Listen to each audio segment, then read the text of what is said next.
At eRoad, we believe fleet management doesn't have to be problematic. It should be effortless, connected, and future-ready for your heavy-duty operation. With a reliable, accurate technology solution, you can elevate your fleet's performance, improve productivity across your business, monitor events as they happen, and reduce costs and downtime. Get on the road to better fleet management and safer, more productive operations. Go beyond the basics and visit eroad.com today.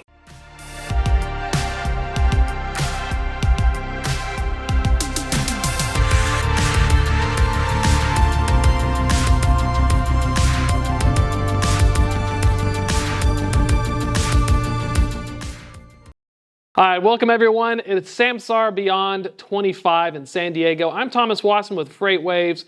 We're talking today with the folks at Next Billion AI about routing tech. And there's a really cool story. I've got Frank with me here. Going to be talking about what they're working on and maybe previewing, because it's been all the rage lately, AI routing at the event. And so let's dive right in. And Frank, before we officially start, tell us about yourself and what you do. Sure. Well, I'm Frank Kopas. I'm responsible for go-to-market strategy at Next Billion AI. A lot of my time is spent assessing the market requirements, working with our key customers and partners. We work with both a combination of large software providers such as Samsara, which is a great partner of ours, and others, as well as large companies in a variety of industries. And you guys are international, so talk about kind of what Next Billion AI does and the scope of where you all are at. Sure, yes. We're an international company. We were actually founded and we're headquartered in Singapore with global operations. We are a tech company, so we're a software company that provides a suite of APIs and SDKs specifically for mapping, routing, route optimization, and navigation. And so talking about the mapping and route optimization, let's dive into that. Give us a little bit about what's the nuts and bolts of it for folks who are thinking, well, I'm just doing well enough to pick something up.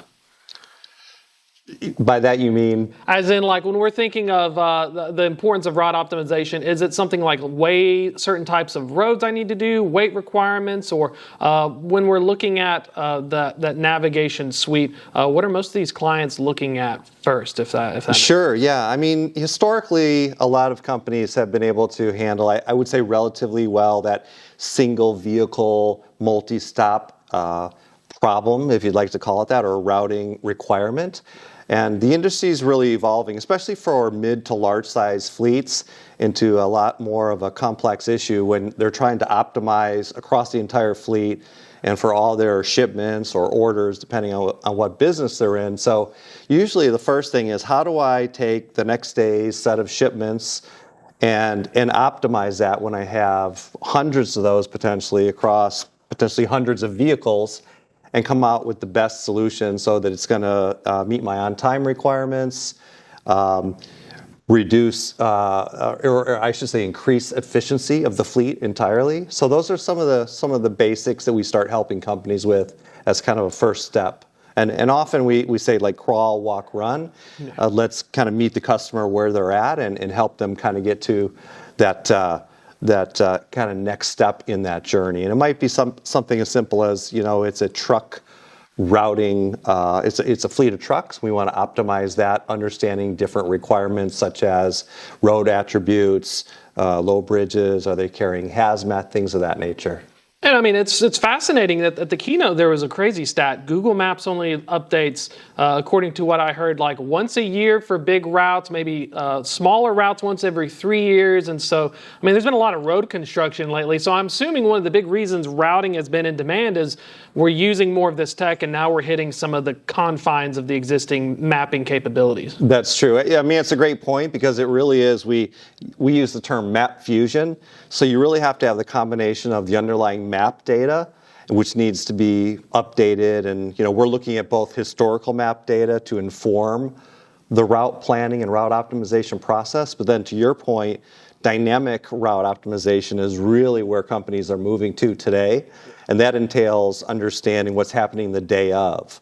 So it may be a big event, there may be a road closure. Those all affect routing. And you may not know that until your vehicle maybe has an issue, or there's an unplanned event, or there's a thunderstorm or something that causes road closure. So all of those things really impact what you're doing throughout the day, and that needs to, a really good solution will accommodate that through that combination of maps and other technology, the routing optimization engine, so forth. Back in the day when we did it, estimated we'd have deadhead numbers between shipments. We'd manually assign them as a load planner, but I didn't understand the value of good routing until I saw 30 miles in California, where you go from like Long Beach to Ontario, 30 to 50 miles. And you would think 50 miles per hour, but that's not really the case. And so with this dynamic routing, the technology, fleets are saying, look, I really need to know the granularity to this part of the math problem, because without this part, it doesn't matter what truck I put on or how many hours the driver has left.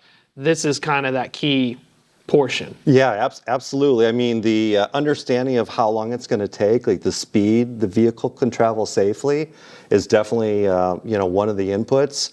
The type of vehicle we're talking about, and there's a lot of different types of trucks, what they're hauling, what the capacity is, what the weight is, what the stops they need to make along the way. So a lot of the things that we're working on is incorporating a lot of those different parameters so that you can factor that in proactively and come up with much more accurate ETAs. And then, of course, you're going to have to adjust potentially throughout the day for, again, unforeseen changes and things that are happening there.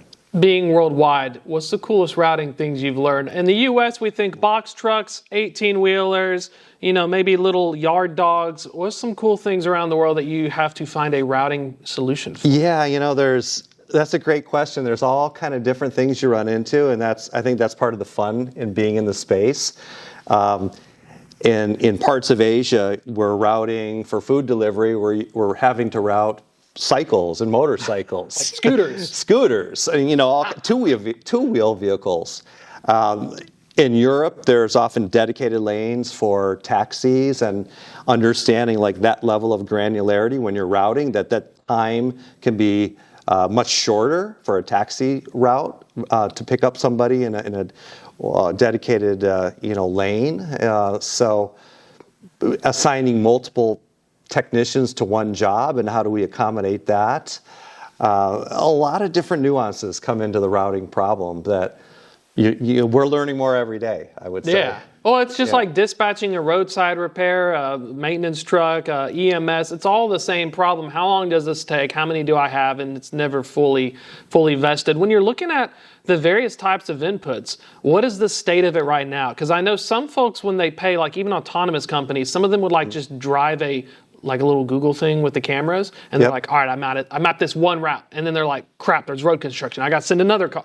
Are there companies who specifically do that, or with the technology when you're working at it, what's the state of the data that we're looking to pull? What's a good route? I mean, the telematics data, that's certainly super important. So the integration we have with Samsara that's providing that data is really key, and a lot of companies are looking at that.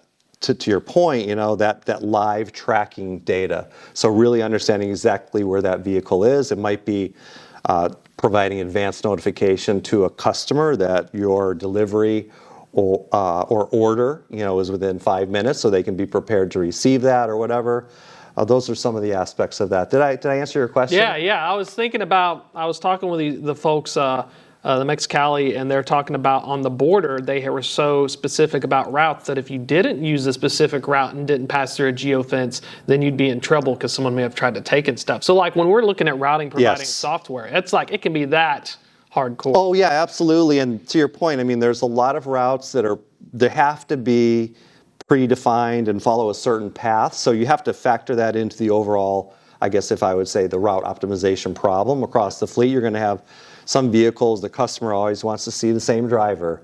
They need to pass through maybe only certain areas of the city. There could be areas that are unsafe, and we know driver safety is hugely important. So you've got a lot of complexities in there where you can optimize this problem, but there's a lot of hard constraints that you need to factor in when you're doing that. And you need systems that can support that, the ability to kind of deal with all those nuances and in a pretty straightforward fashion. So it's not overly complex to try to translate that into how am I going to route my vehicles the next day. And I think the last thing is the dispatchers still need to have some of that flexibility because they know their local market, they know their drivers, and providing that capability for them to interact with the system and kind of manage that day-to-day operations while still using tech to empower them, I would say is a best practice. You need to still, and they are very important in the process. One of the things when we're talking about route optimization I hear of is make sure you have a good provider, make sure you have someone who's consolidating it. When we're thinking about that, where you all fit in, I hear about SDKs and other stuff. Is that where, let's say I'm a large company with a TMS, I want to find folks like a Next Billion to see if they're going to provide the innards and foundation of then my overlay, right? Right. Yeah. I mean, first, I think we saw it with fleet management systems that we're really looking to adopt and kind of partner with route optimization companies.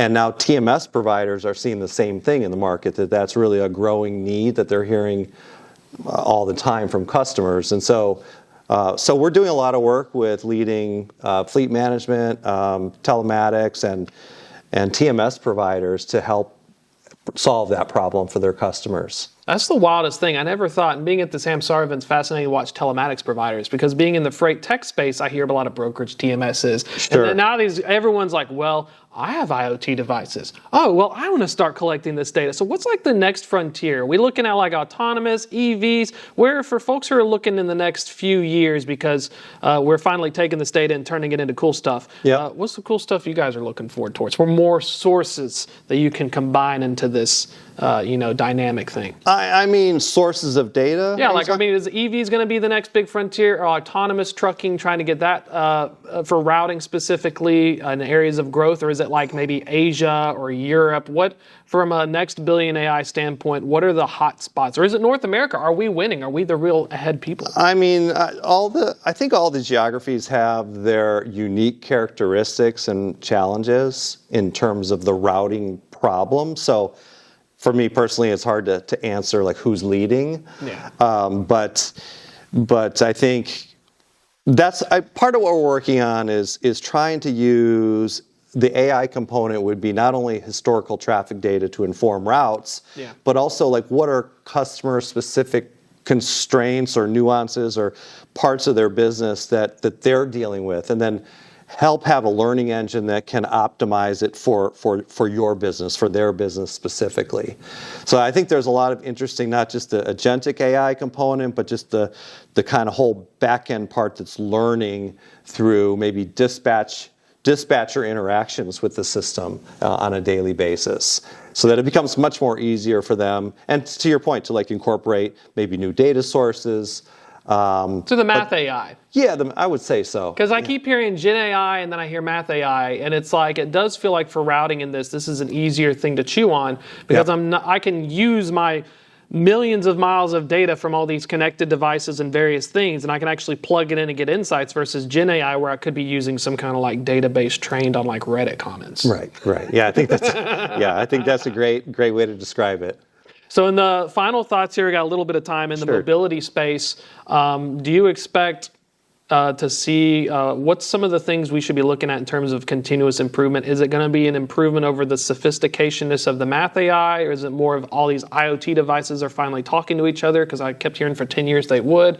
What's what's the big thing you want to leave folks with? I think the big thing I would say is, looking at a company that's really focused on solving these kind of highly complex problems. But yet making it easier for companies to adopt the technology and to put it in the hands of the dispatchers and the drivers to make their lives a lot easier.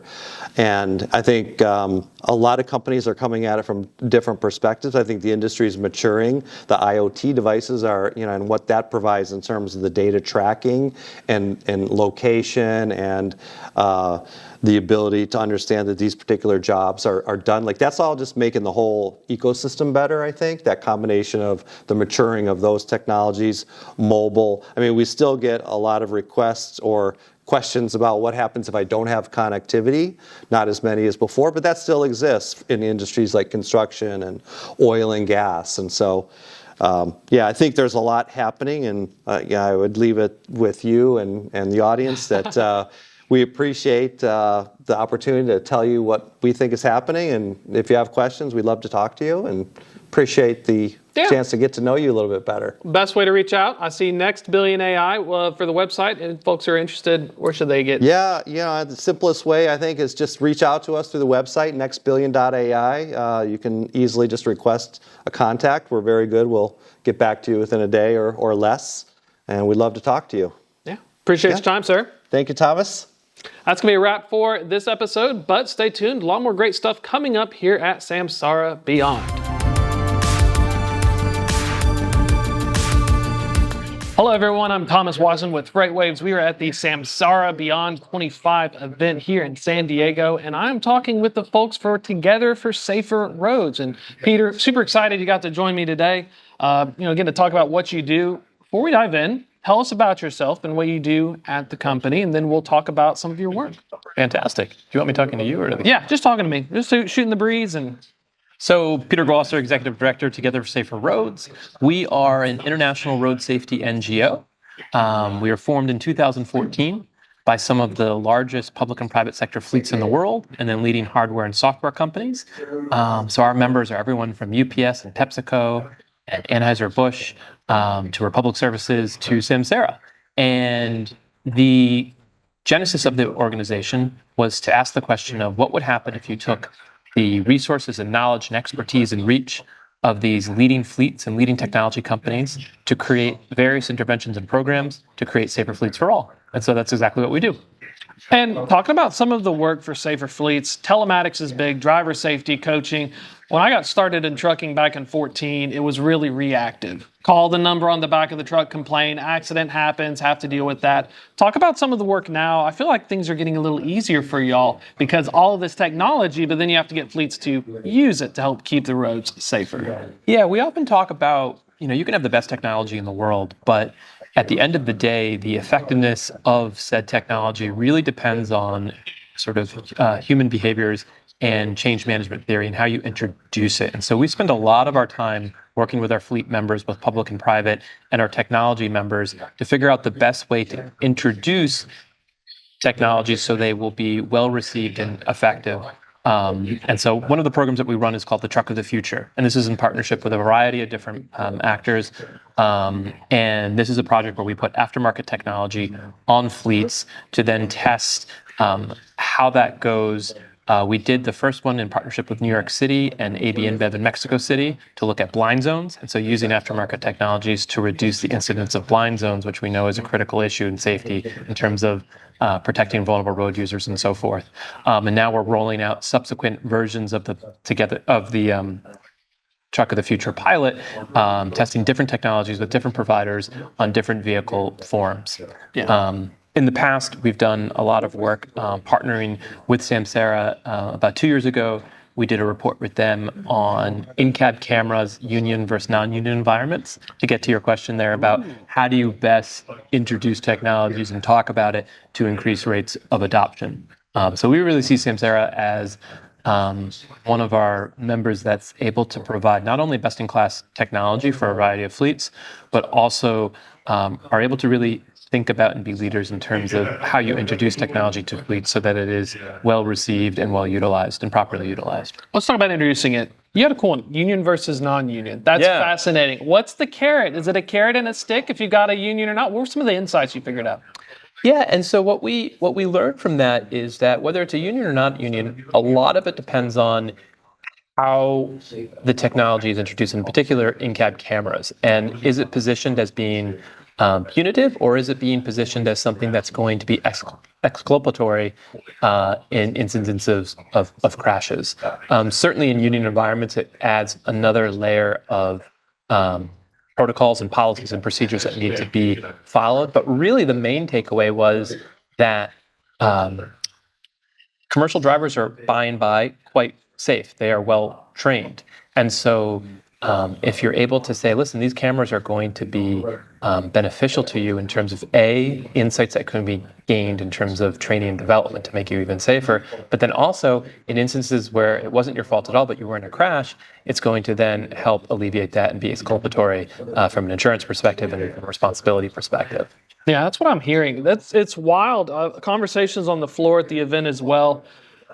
Accidents with a dash cam versus accidents without a dash cam. And I talked with some legal stuff in trucking back in the day, but it never seemed like it was such a, oh crap, now we're going to spend like $2 to $3 million more in a settlement because I didn't have a dash cam for like an example of a very large fleet that I spoke with.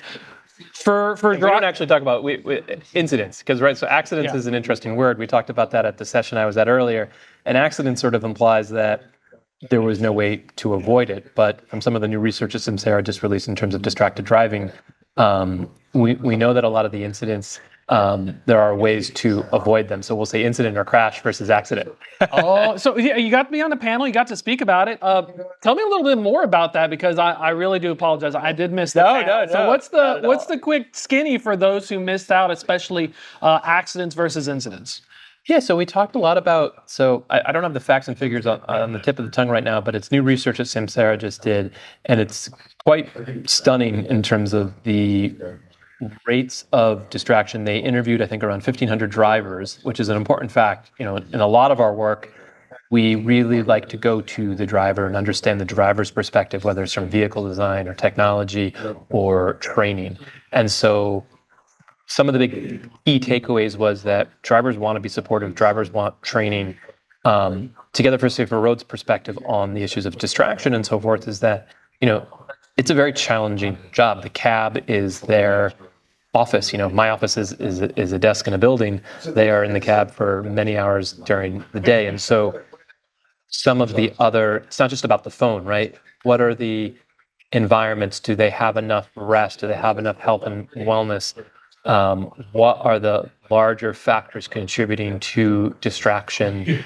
And then how do you create comprehensive policies and trainings so that you can put your drivers in the best possible position to not be distracted? Do you all do, when you're looking at some of the research I read on that was clustering of behaviors? That was some of the new cutting edge stuff. It used to be we considered like, well, you're just distracted, but then some research says that there's clusters of data that's happening beforehand where you nodded off, you looked sideways, you did this. When you're looking at approaching these fleets, is there any other kind of cutting edge science that, you know, folks are now trying to adopt as best practices? Because the clustering one blew my mind. I was like, oh, so statistically it's like 80% more likely if I like scratch my nose and, you know, do certain key indicators. There's definitely really interesting stuff there. I would say on your scientific aspect, a little bit different, but quite interesting is that there's a lot of very good best practices around employee incentive programs, which I think, so you've got AI, you've got cutting edge technology now, you're gathering so much data. I think you can then close that loop and create employee recognition and satisfaction programs based on the data to then make it a full circle where you are celebrating or rewarding the good behaviors at the same time you're using the data to create individualized training programs for the drivers as well. So it's all quite interesting. I like the carrot and stick approach because that was one of the issues I had managing fleets was it was always negative. It was always punishment oriented. So is that kind of one of the things where do I need like 3 more good, you know, attaboys to one like, hey, by the way, you like skipped the road sign, or is it something where you got to tailor it based on the type of event? The research absolutely shows, and it was in the recent report, that the drivers want to stay at and be retained at companies that support and acknowledge them. And so you're going to have a much more effective policy from a retention policy and retention rates from that perspective. And so it's not only about safety as well, it's also about, you know, the intersection of safety and economics and so forth. And so, you know, if you're able to retain your best drivers, that's going to be more cost efficient as well in terms of not having to hire new drivers and train new drivers and so forth. And so it's all connected: safety, economics, training, user-centered design, behavioral change. It all comes together in terms of how you think about creating the safest possible fleets that support your drivers. And being an NGO, you get to be across all levels and types: state, local, municipal, public, private. Where is this, if folks who have no idea, they're trying to figure out fleets are wanting to get safe, is there a specific hotspot or area that we are seeing more innovation in it and adoption compared to the broader one, or is it kind of a rising tide lifting all boats?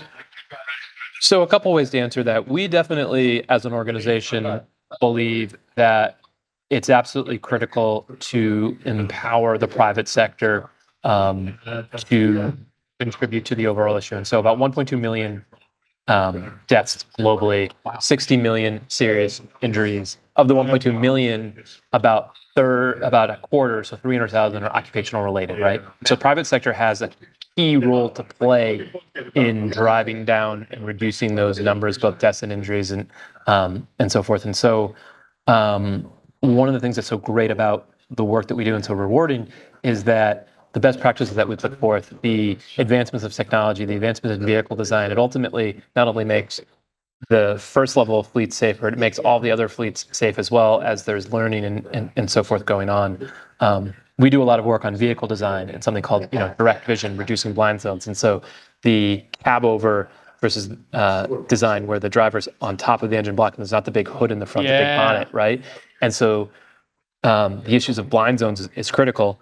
And you can address that both from a vehicle design, but also you can address that from aftermarket technology in terms of blind zones and cameras. And so it's sort of a 1-2 punch.